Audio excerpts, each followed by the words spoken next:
Nous sommes tous là pour une soirée qu'on espère tous vivante, dynamique, sur la question des relations entre femmes et sport, femmes au pluriel, sport au pluriel. Nous sommes donc réunis pour cette question des relations entre femmes et sport.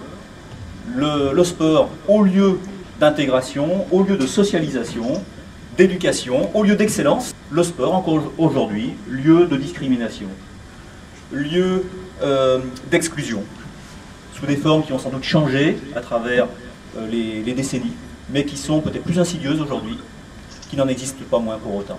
J'ai eu affaire bien sûr à des discriminations à des moments, notamment on m'a refusé une salle de boxe à un moment donné. Là on m'a dit ben non, les filles s'entraînent avec les enfants, donc voilà, donc j'ai pas pu m'entraîner avec eux alors je faisais déjà du haut niveau, donc c'était vraiment là très vexant. Je suis aussi allée en Thaïlande, donc aussi faire un camp d'entraînement et on m'a demandé pour monter sur le ring de passer sous la dernière corde, puisque les femmes devaient monter différemment sur le ring.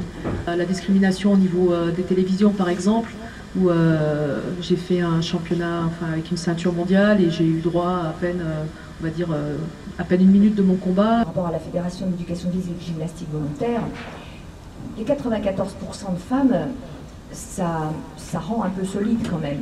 Et ça permet justement dans cette fédération, depuis 30 ans, d'avoir une politique à la fois d'écoute par rapport aux attentes féminines et de réponse aux attentes féminines, qui fait que les femmes se sentent pas si mal que ça au sein de notre fédération, puisque effectivement elle se développe et elle permet à la fois à des participantes de devenir aussi à un moment animatrices, puis dirigeantes dans leur fédération. À un moment, elles peuvent acquérir la confiance suffisante pour oser dépasser certaines, j'allais dire, c'est pas une forme de discrimination, c'est plutôt l'autocensure qu'elles se mettent elles-mêmes face à leur propre, peut-être envie d'eux, mais le oser faire, oser franchir ne peut réellement exister que dans un travail à la fois de formation et d'accompagnement de ces personnes. Les journalistes devraient faire plus d'efforts. C'est l'économie du sport qui a mis les femmes en avant. Et effectivement, j'allais dire, nous les médias, dans un sens, on n'a pas suivi ce mouvement-là.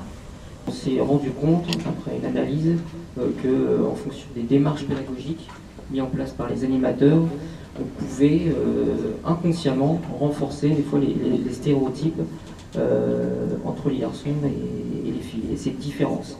Donc à mon avis, il faut être vigilant sur la formation et l'accompagnement des animateurs. Le système de jeu est exactement le même, l'entraînement est exactement le même.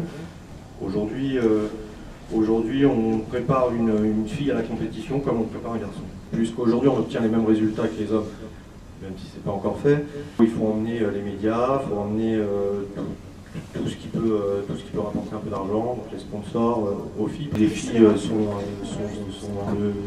dans le paysage sportif et c'est super important. Et demain, on y arrivera de plus en plus. Et c'est ce qui va nous faire avancer, garçons comme filles.